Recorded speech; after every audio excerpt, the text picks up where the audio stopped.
KFI AM 640. It's later with Mo Kelly. We're live everywhere on the iHeartRadio app, giving you the update in regard to the Canyon Fire, which has burned more than some 1,500 acres. We will continue to watch that fire from the KFI 24-hour newsroom. Just to let you know, we are on it and we are monitoring it.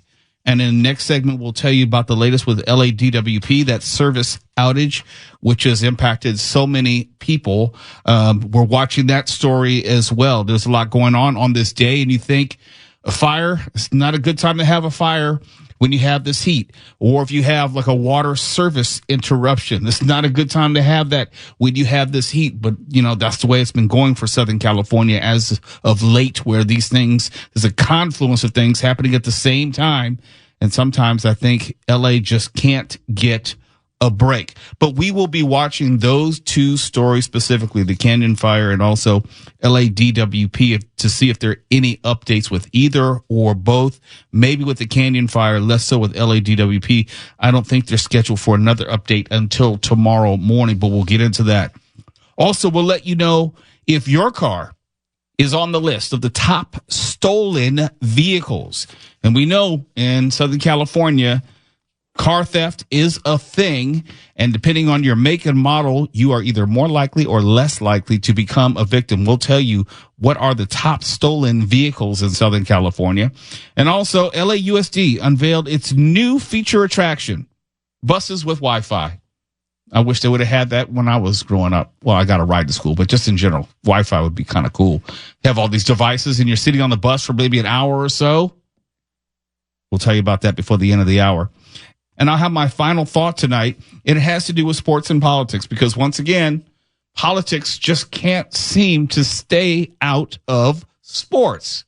Every time you turn around, politics is being used, or at least presented as the supposed solution to issues in sports. Seems kind of hypocritical, given that I don't want politics in my sports. Sorry, I didn't mean to sound like Bill Clinton. I am not going to answer that subpoena they sent me this week. Anyhow, how are you doing today, Mark? I was waiting for you to get a rim shot for that, but Foosh is not with us today. No, Steph is not working with us today. He had other plans. He had better plans. And the lovely Robin is joining us. Robin, it's been a while since we've worked together. It's good to see you, though. How have you been? I've been pretty good. You know, I've been doing Gary Enchanted for the most part. Okay. Nice. All right. All right. They're keeping you busy. That's good to know in this business, because if they stop calling, you know, that could be the end. It's always good to be wanted around here, let me tell you. And I live very close, so. You can afford to live close to here? Well, I live in NoHo, but. That's close enough. That's close enough. Yeah, It's like 4 enough. miles. I gotta pick up some extra shifts working the board. Oh, no, I got lucky. I feel like the places around me are like at least 400 more. Okay, let me just get in your business real quick. Is it rent control? Yeah. Okay. Nice. Yeah. Those are hard to get in. Those are hard to find these days. Do I have to disappear somebody to Right. get on the list for one of those? How's that work exactly? Well, I mean. Does there need to be an accident? You admit it. You have the hookup, and you don't want to reveal how that deal went down. Just say, like, look, this is my personal business, Mark. You can tell me off the air. Don't listen to them. Well, welcome, Robin. It's good to have you back. And hey, Mark, let me just ask you, do you know in advance of your Rana report tomorrow what you might be talking about? We're shooting for that new horror film called Weapons. Oh, yeah. Do you have high expectations? I do. I've heard some good stuff about it, but you know, you never know. Naked Gun got a 90% positive on Rotten Tomatoes, and that was one of the worst things ever made. So it's always a crapshoot, Mo. Are you going to take Twala with you this time? I've asked him about 50 times, and will you be my date, Twala? I have denied him 50 times. There's no way in hell I'm going to go see that.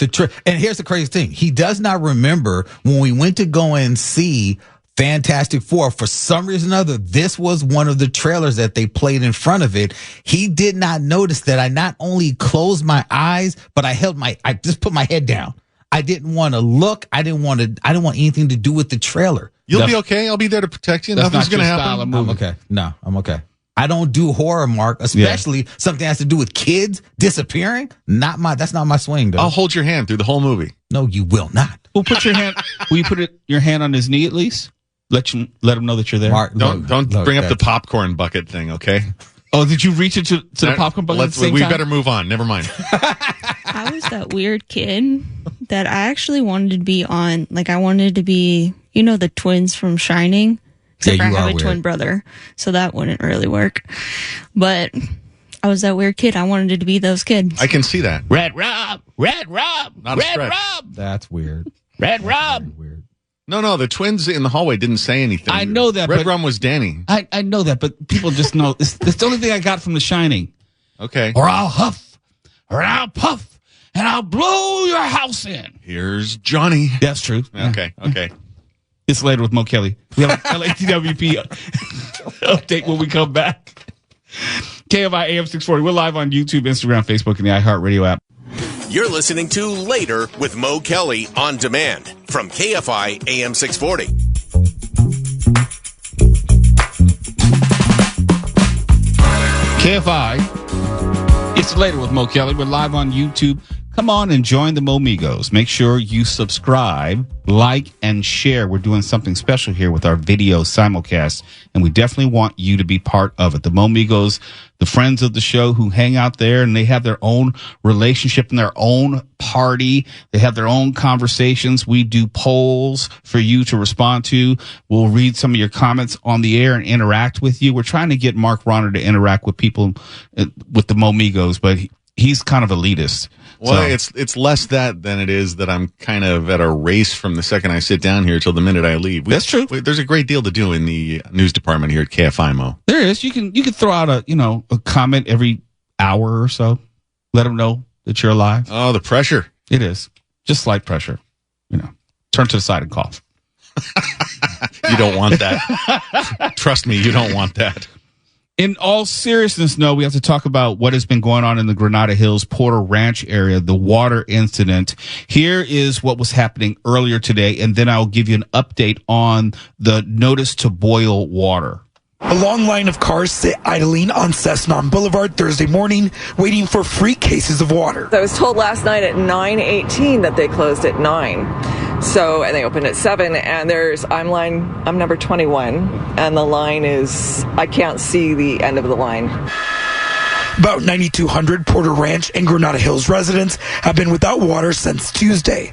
LA Department of Water and Power say a valve that controls the flow of water from a pump station that connects to a 10 million gallon water tank failed to open and water was cut off. The broken valve is more than 20 feet underground.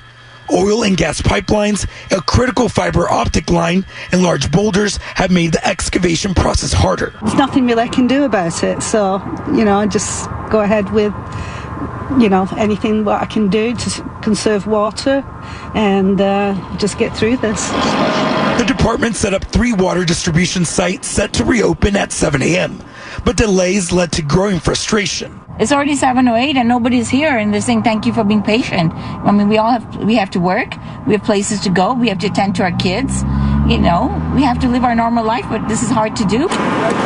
The line of cars finally started moving around 7:30. LADWP says repairs could wrap up as soon as tomorrow. There you are. No problem. Have a good day. But it could take several days.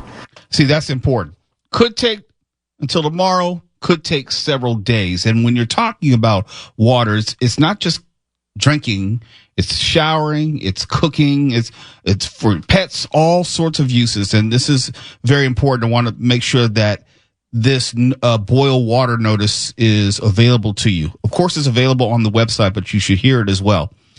LADWP is asking customers in the Porter Ranch and Granada Hills area who are currently under a boil water notice, which was issued yesterday, not to use the tap water at their homes and businesses to assist with water restoration efforts underway. Again, do not use the tap water at your home or business if you are under currently a boil water notice.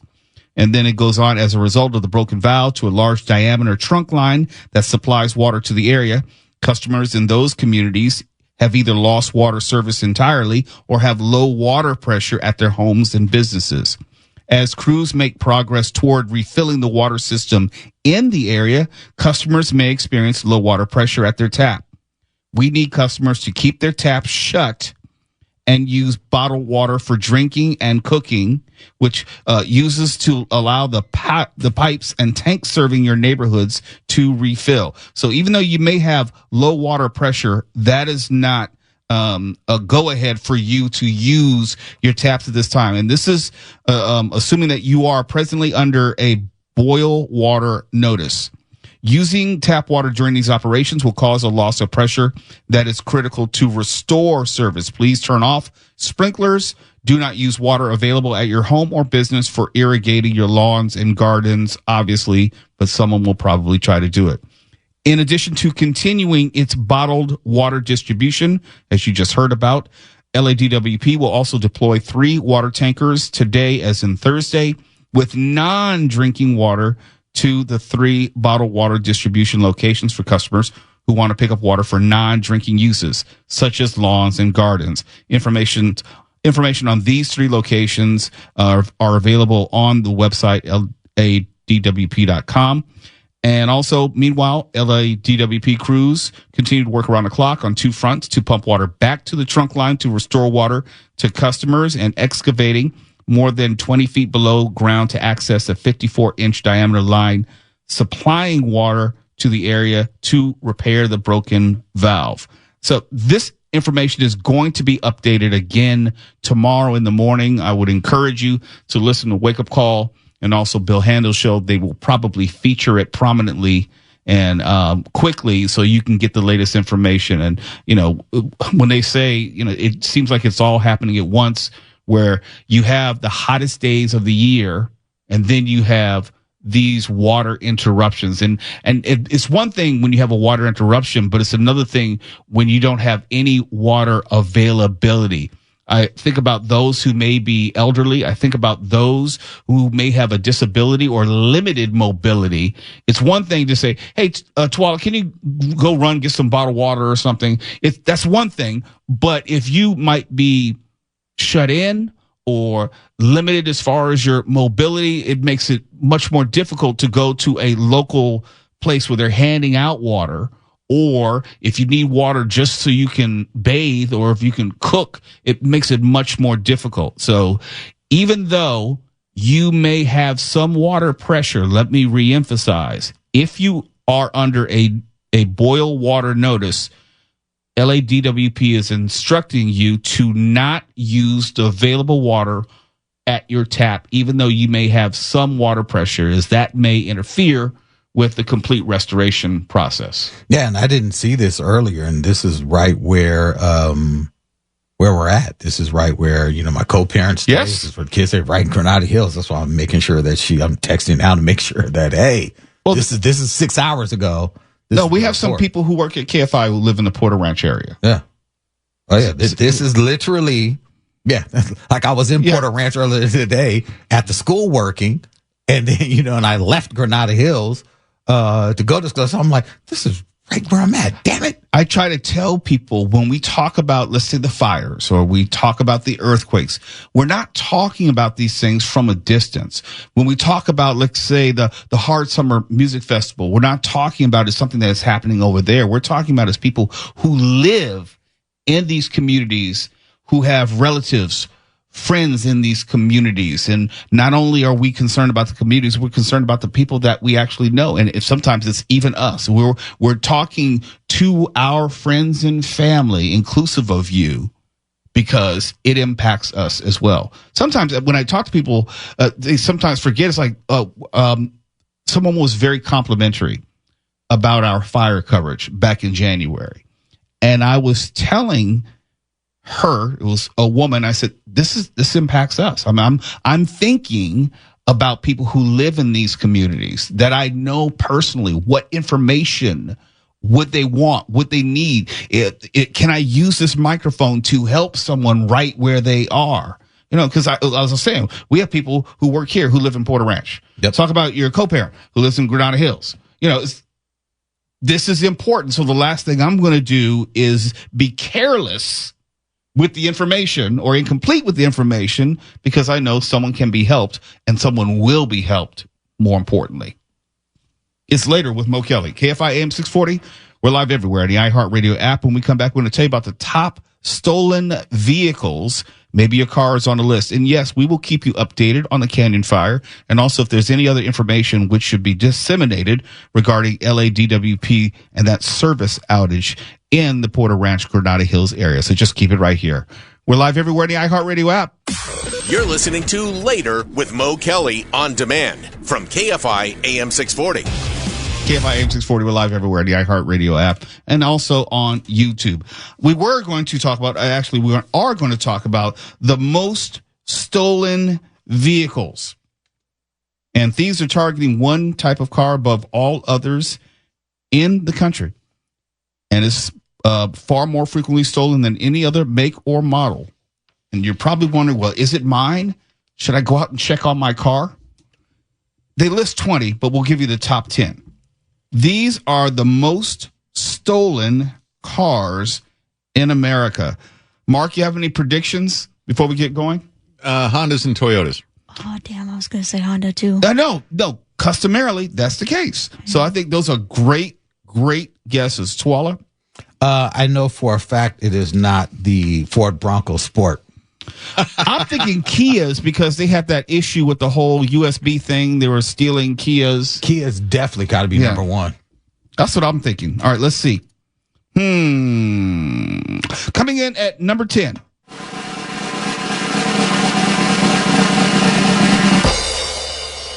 Dodge Ram 1500 crew cab short wheelbase 4-wheel drive truck, obviously. Coming in number 9. The most stolen cars in America. Land Rover Range Rover 4-wheel drive. Really? That sounds crazy. I know. Was that Daniel out there? Yeah. I think Dan's got one. I guess that's Daniel's car. He's out there like, no. Wait. Hey. Daniel going to stop the simulcast so he can run down into the garage and just check and see if his car's okay. Coming in at number 8 of the most stolen vehicles in America.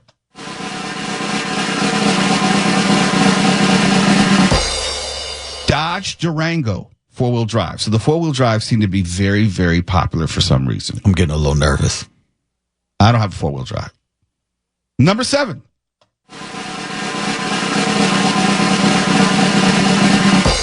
Chevy Silverado 3500 crew cab 4-wheel drive.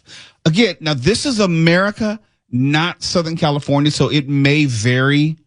You know, your mileage may vary, your thefts may vary depending on your location. Okay. So, okay, I feel a little good. Yeah, if you think about the totality of America, maybe. Okay. Coming in at number 6. Most stolen cars in America. GMC Sierra 3500 crew cab 4-wheel drive. Still most basically trucks. Oh, so this might have to do with like a lot of Midwestern vehicle thievery. Mm-hmm. Yeah. Yeah, because this would not be California. Hell no. Coming in at number 5.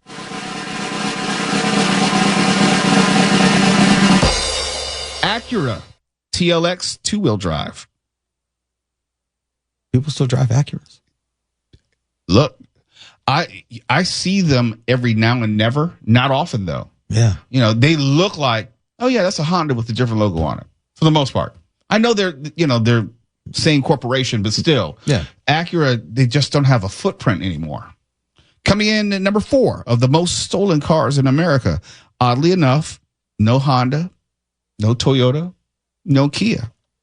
Never mind.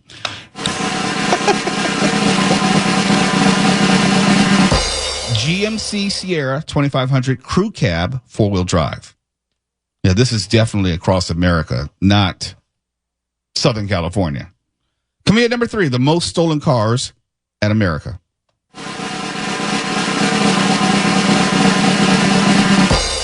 Oh, this is definitely across America. Chevy Camaro. Oh yeah, that's not SoCal. No. Chevy Camaro. You'll see them, but they're not like everywhere, not around here. It's almost like, oh, hey, he's got a Camaro. And I think when I see a Camaro, they still make the Camaro. Yeah. It's not hot like it used to be. I don't know about that. Those newer ones are nice. Really? Yeah. I mean, you're not really into muscle cars, though, are you? No. I am into muscle cars. I'm just very discriminating when it comes to muscle cars, and I don't like the new Corvette body style. No, I don't like that either. You're right about that. Right. But the new Camaros and Chargers are terrific. I like the Charger. The Charger's nice. No, the Charger, yes. But the Charger, Camaro, yeah. you're not seeing them just out in the streets like that. Not right now. No, Out here. Not here, yeah. Coming in number 2, the most stolen cars in America or vehicles. The Acura TLX 4-wheel drive. I can't even tell you what that car looks like. What I have is that? absolutely not. It sounds like if you say 4-wheel drive, it's some sort of truck or SUV kind of thing. Okay. I can't tell you what any of these cars look like. Well, don't you ride a bike? As in like motorcycle? Yes. Are you a Harley woman? If I could afford it. Yeah. Stop asking that nice lady about her hog. Okay. Oh, wow. I was about to say, don't ask her what. Never mind. Never mind. We love you, Robin. Actually, I've never been on a Harley. I've been on other motorcycles, but not a Harley. I love the sound of a Harley. They are loud. Yeah. Yeah, but I'm saying just like the sound is like, I dig the sound, but I've never ridden one. Coming in number 1, the most stolen cars in America. We were thinking Honda, Toyota, or Kia. Let's see if we're right.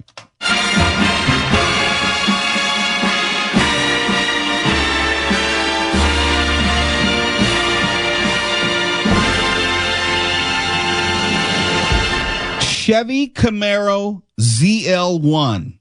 I guess that's the souped up version. This is definitely in the Midwest, like college towns. You know.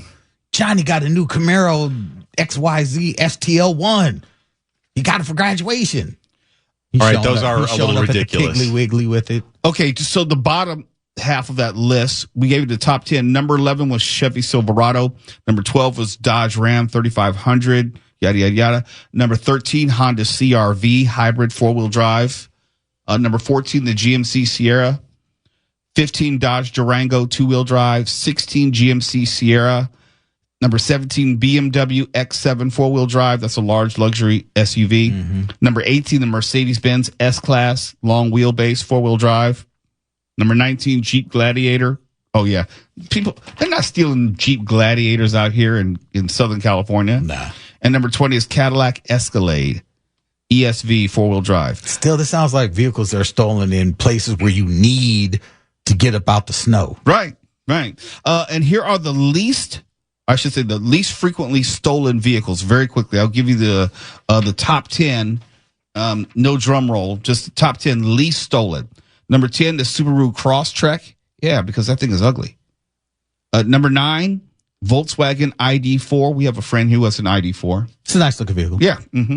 Number 8, Ford Mustang Mach-E. And that is also another electric vehicle. So that probably has something to do with it. Number 7, the Volvo XC40 4-wheel drive. Number 6, the Volvo XC90 4-wheel drive of the least stolen vehicles in America. Yeah, no one is stealing electric vehicles. No, they're not. Number 5, the Tesla Model S 4-wheel drive.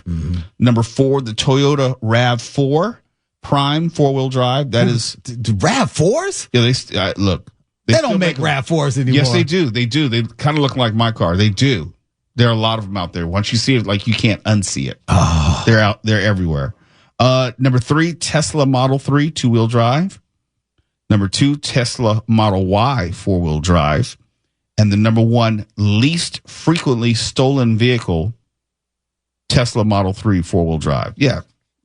The resale market on parts and whatever for electric vehicles is probably almost non-existent. So there's like no bikes in this one? Nope. No one is stealing bikes, Robin.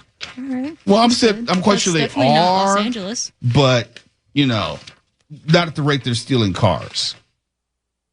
And Mark drives a Mercedes, and I only saw one Mercedes on the list. Yeah, you know where I work. I can afford a Mercedes.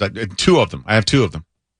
Look, I see a lot of people who have an $80,000 to $90,000 Mercedes, and they're living in a 1-bedroom apartment. No, it's weird to me. It's always been weird to me how much people will pay a month for a car. I don't get it. And look, at $80,000-$90,000 Mercedes, you're going to pay at least $1,000 a month. And I'm not talking about insurance. I'm not talking about maintenance. I'm just talking about the car note itself. Yeah, or people with those. I like those Jeep Wranglers, but those are insanely expensive.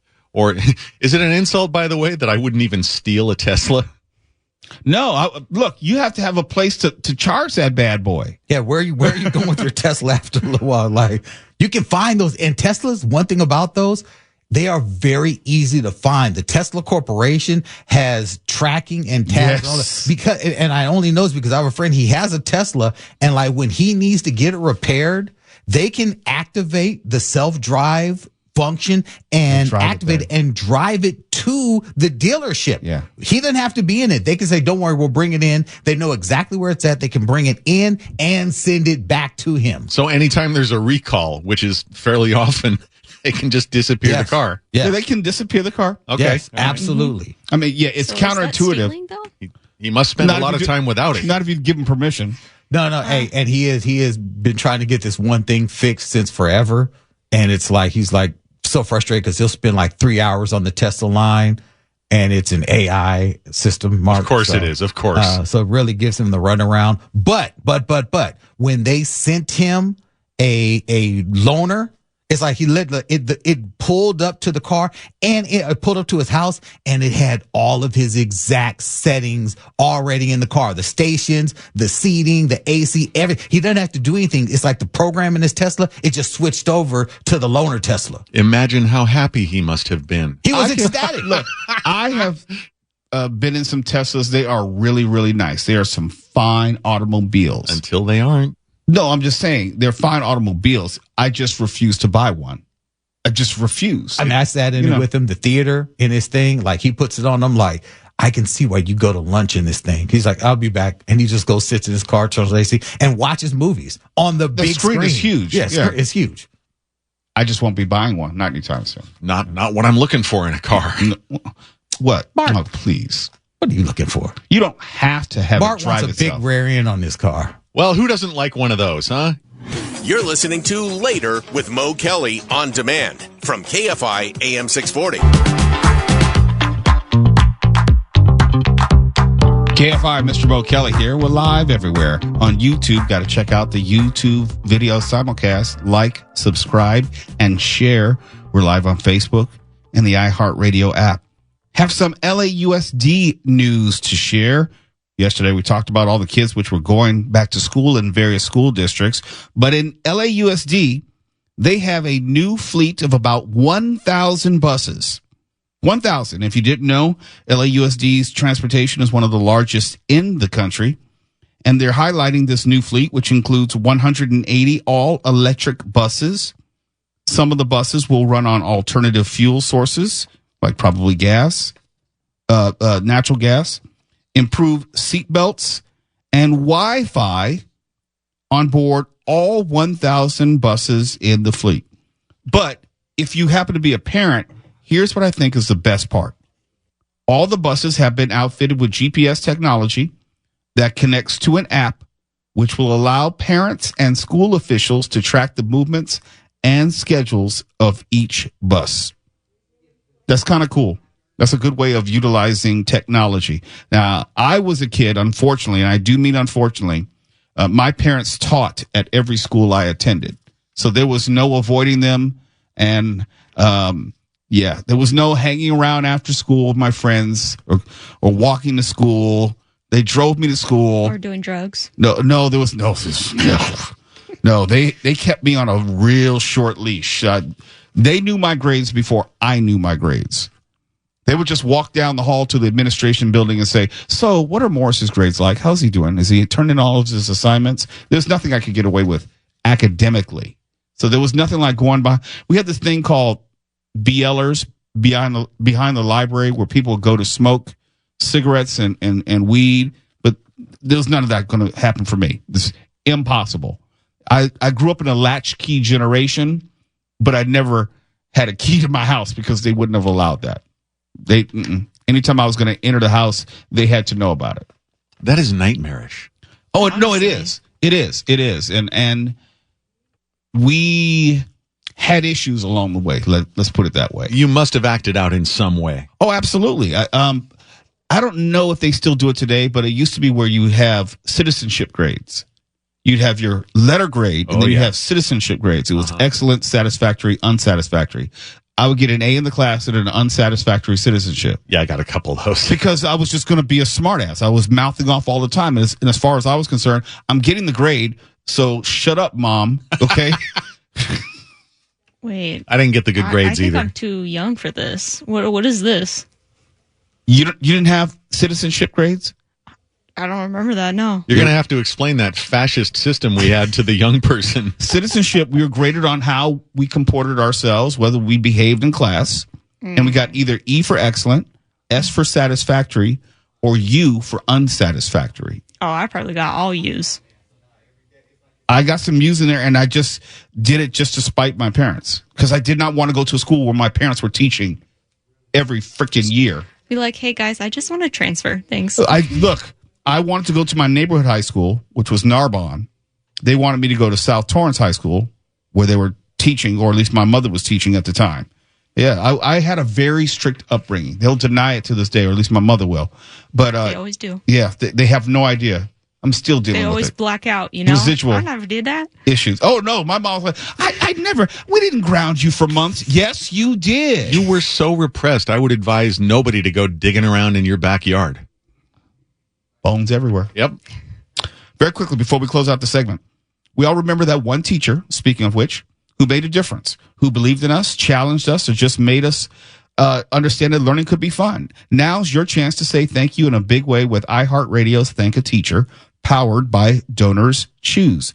You can nominate an outstanding public school teacher who's gone above and beyond for their students to win $5,000 to stock their classroom with whatever they need. Today's teacher of the day is Hannah Hartsock, who teaches at Edwin Markham Middle School, and she strives to make sure her classroom is safe, fun, and enjoyable, because when learning is fun, they will hold on to their knowledge even more. Congrats, Hannah Hartsock. You're in the running to win $5,000 for your classroom, and you can help us say thank you to the educators shaping our future. Nominate your favorite teacher right now at iHeartRadio.com/teachers. Can we put Tiffany in that? Is she one of your teachers? I guess you can. It doesn't have to be one of your teachers. It just says nominate a teacher. Do you remember your elementary school teachers by name? I remember, no. Mark Ronald, do you? Elthridge. Oh, yeah. She One of was them mean. picked me up by my hair for wising off. Yeah, Mr. Cassidy. I hope he's in hell now. I remember kindergarten, I had Miss Parchment. She's passed on. First grade, I think all my teachers are gone, was Miss Thompson. And I always asked her, how old are you? And she said, as old as my tongue. What does that mean? Exactly. What? That's either really lame or exceptionally dirty, and I don't know which it is. Which is it? It was probably lame because I wasn't thinking along those lines. But All right. Second grade, before I go to break, it was Miss Cochran. Third grade was Miss Pennington. I believe she's still with us. Fourth grade was Harold Crumley. He's passed on. Fifth grade was Shirley Traver. Who's that one with the great name that I wanted to use in a story? You had one with just a magnificent... That was sixth grade. Yeah. And that was social studies. Cletus Nesselrode. Oh, my God. I got to write that down. Cletus. It's a real person, Cletus Nesselrode. I'm using that name. We called him Nesseltoad. Now, did you have those paddles that had the holes in them so they could hit you faster and harder with them? Yeah, but they couldn't. We'll put it this way: they stopped using them when I was at Arnold Elementary. They could hit you on your knuckles though with their rulers. So okay. Well, Mr. Kincaid in the fifth grade, I believe, fifth or sixth grade, made me walk all the way across the school to another teacher to ask if I could borrow one of those paddles, bring it back, let him use it on me, then take it back to the other teacher and thank her for letting me borrow it. Did it whistle? It sure did. Yeah. Mine was, she would make me read in front of the class the most, but she knew I didn't know how to read. I don't know what to say to that. Surely that's changed now. Yes, right.